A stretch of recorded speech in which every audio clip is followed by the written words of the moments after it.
In my last video, I talked about the Italian game, more specifically about what you should do if they play the move knight f6. I suggested the move knight e5, which is the fried lever. However, your opponent doesn't need to play knight f6. There's a second move, which is about the same in popularity. That move is bishop c5. Many people will choose to play this instead of knight f6 because they're scared of the fried lever. However, there's a gambit that is so deadly, you can win in just a few moves, just like the fried liver. You see, most people would play a move like c3, d3, d4, castles, or knight c3. But we're not going to play any of that. We are going to play the sacrifice, b4. You are simply giving up a pawn two different ways. But why? Well, you see, after they take the pawn, and you play the move c3, attacking the bishop, it doesn't really matter where they go. They could go bishop a5, bishop c5. There's a lot of options. Wherever they go, say bishop a5, you will play the move d4, striking in the center. Your goal is to get two pawns in the center, decent development, and start an attack on this king with moves like bishop a3, in the future, some moves like queen h5 maybe, anything. A lot of ways you can attack. That's the main reason why we play b4. But the reason why it's so deadly is because avoiding those positions as black is very hard. I know the engine says it's 0.1 for black, but that's only if black finds every good move, which they probably won't because they're not prepared against this. In this position, the main variation is black taking the pawn with the bishop, but there are also other moves like bishop b6 not accepting or knight takes b4. We will cover those. First, let's look at bishop takes b4. After you play c3, they have a lot of moves, but the main two moves that people play are bishop a5, which is the best move, and bishop c5, which is an inaccuracy. Now, a lot of people play bishop c5 because they think they're defending this square, which will not allow you to play d4, but you can just play it anyways. And after e takes d4, c takes d4, bishop has to move again. Now the main moves here are bishop b4 check and bishop b6.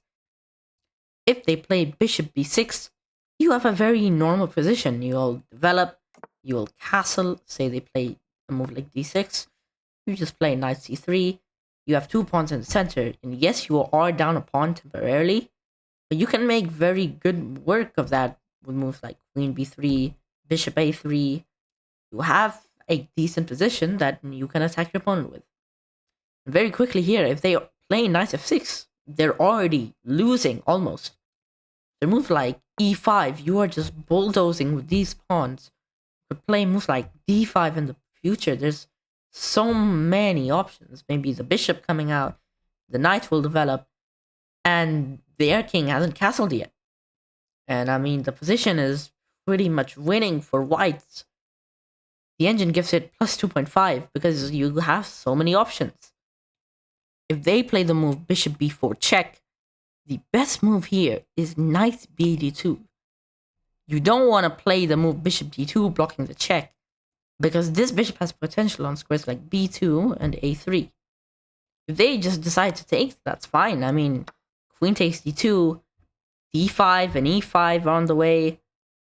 The queen can already jump to some dangerous positions, and you never know what's happening here. Black is already crumbling. If they develop naturally with a move like knight f6, you can already play d5, kicking the knight. Don't want to play the move e5 too quick because they have strong response with d5. You can either take en passant, which would ruin your pawn structure, or your bishop would have to go back, and you have let them get their d pawn to d5 and establish a decent enough center. And here you would just be down a pawn. Most people would go to knight a5. You can just retreat your bishop. And let's look at this position, okay? You have two pawns that defend each other in the center. They have nothing. They have nothing. Absolutely no pawns moving. You have good development. on good squares, you are ready to castle. What do they have? They have a random bishop on b4, which can be targeted, and a random knight on a5, which just doesn't accomplish anything right now. Yes, you are down a pawn right now, but after you castle, you can play fast moves like bishop b2, maybe queen a4 in the future. You start to just attack everything, and this position can fall very fast for black. Now, bishop c5 isn't the best move. Most people will play bishop a5. It doesn't really matter what they do with the bishop, you will just play d4 anyways. Here, they can either take the pawn or they play the move d6. And here, you can already set a vicious trap. If they take, obviously you cannot retake with the pawn because it's pinned. You can just play the move queen b3, threatening the pawn on f7. Obviously, they need to defend that threat with a move like queen e7. And now, after you castle, which does unpin this, you actually have a good position here. Now here, they're already up 2 pawns. If they get greedy and take another, after you recapture, you are miles better. Even though you're down 2 pawns, you are better. Why? Well, look here. First, f7 is very weak. You have good development. And again, you have a pawn in the center. But what if they just trade queen takes c3? Now what? What is there for white? Maybe they just develop naturally. You can already start playing moves like bishop a3. Bishop a3 can happen very often in this opening. This bishop is very strong on this diagonal. Now this queen has to move. But if it moves to d8, after a move like knight e5, it's over.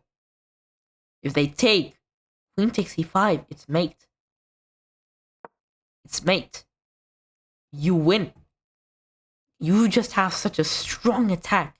These bishops are so powerful. The knight is threatening. The queen is here too. It's impossible to stop this as black. That's how fast you can win a game. Now, if they play the best move, which is d6, you can hit them with e5. If they take, you take. And they can't take back because they lose their queen. So what is there to do? You will end up either winning the queen, winning one of their pieces, or checkmating them. And it's only move 12. That's why this position is so good. There are too many threats when you have moves like bishop a3. Maybe bishop takes f7 in the future. You can't do anything against this. Now, if they don't take and play the better, more stable move, which is d6, you will play the move queen b3 anyway.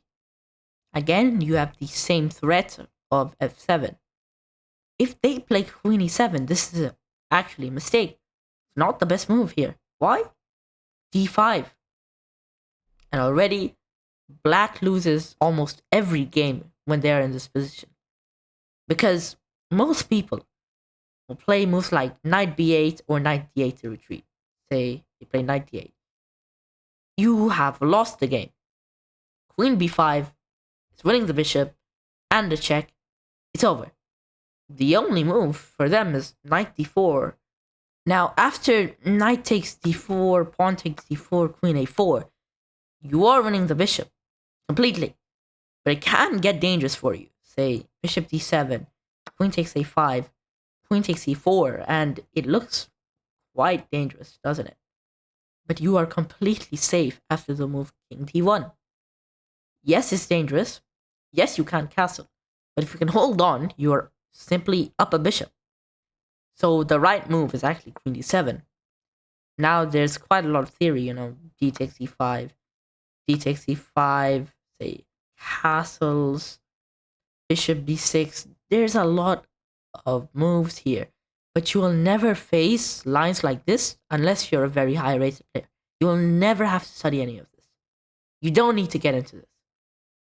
However, I have made a lot of theory for you to study in the description. There's a PGN down there. If you want to check it out, you can, just to know a bit more about this opening. If they play the move bishop e7, you will just play d4. And again, if they take, there's a lot of lines where you can play queen b3 instead. Now, yes, c takes d4 is completely fine, you can play it, but I like queen b3 because it's quite fun. Obviously, black needs to defend against that, but how? How will black defend against that? There's no way to defend against that. You cannot protect f7 in any way. I mean, if knight h6, bishop takes h6, and it doesn't matter. You lose that pawn anyway. So in a lot of cases, black plays a move like knight a5, bishop takes, king f8, queen a4, king takes f7, queen takes a5, and it's a very interesting position.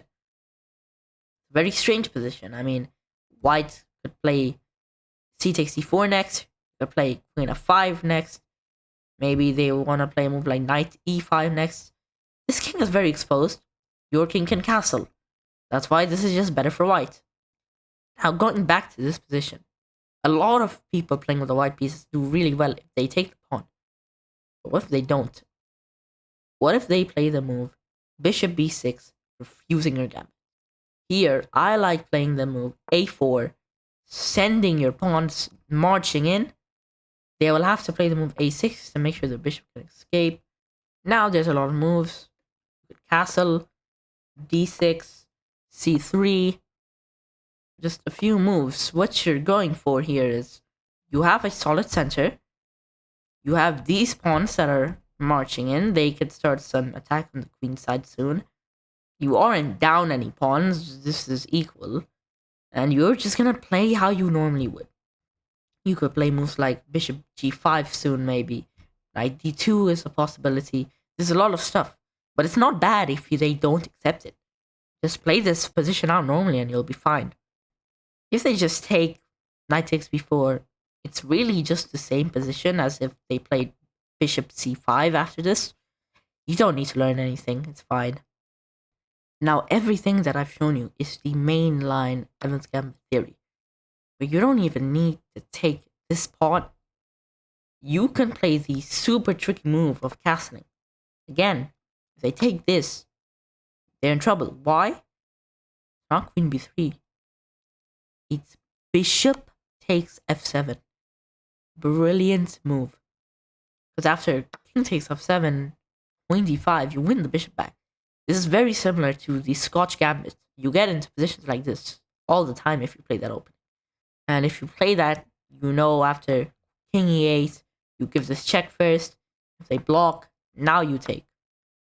Now the reason why this position is good for white is first, if you can get your pawn there, you are threatening to win the rook. Their king cannot castle. This is a weakness on the dark squares because no pawn is covering them. And you can very quickly just throw your pieces and start an attack. Even in this position, there's danger for black. Pawn takes e5, pawn takes e5, castle, bishop goes to b6 to make sure it doesn't get attacked. Rook d1, the queen goes to e7. Bishop a3 looks pleasing, but after queen f6, there's not much you can do. So after this, you would play a move like bishop b5.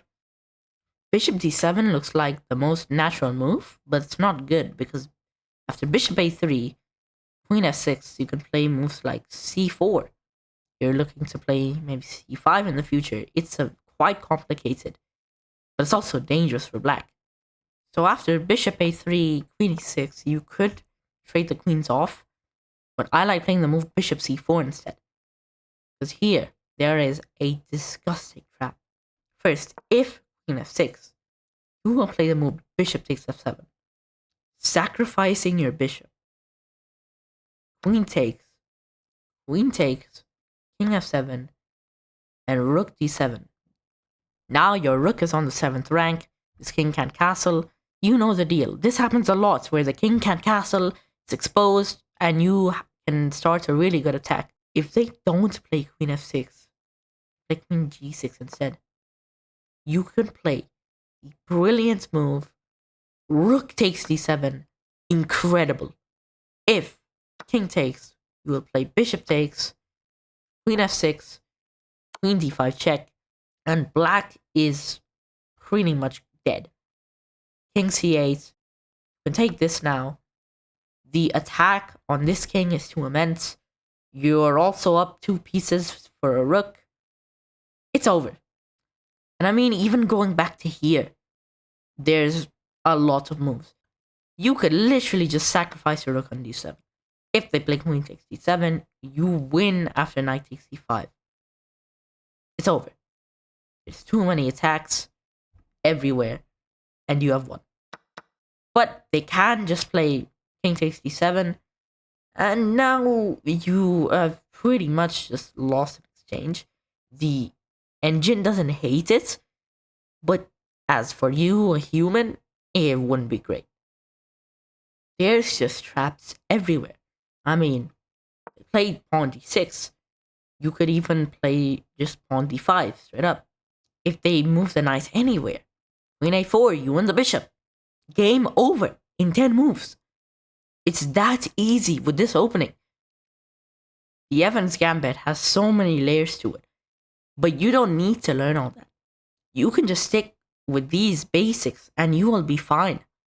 If you do want to learn more in depth by yourself, again, I have a PGN in the description with a lot of information. For now, this is all you need. Traps like these are what make the Italian game so good. Not only are you following chess principles by developing your knight, your bishop, you have a pawn in the center, but you could also play many fun variations. In this series, I've only covered 2, but there's way more out there. If you enjoyed this video, please remember to like and subscribe. I'm currently at 72 subscribers at the time of recording. If you'd like to bump that number up for me, I'd really appreciate it. Bye.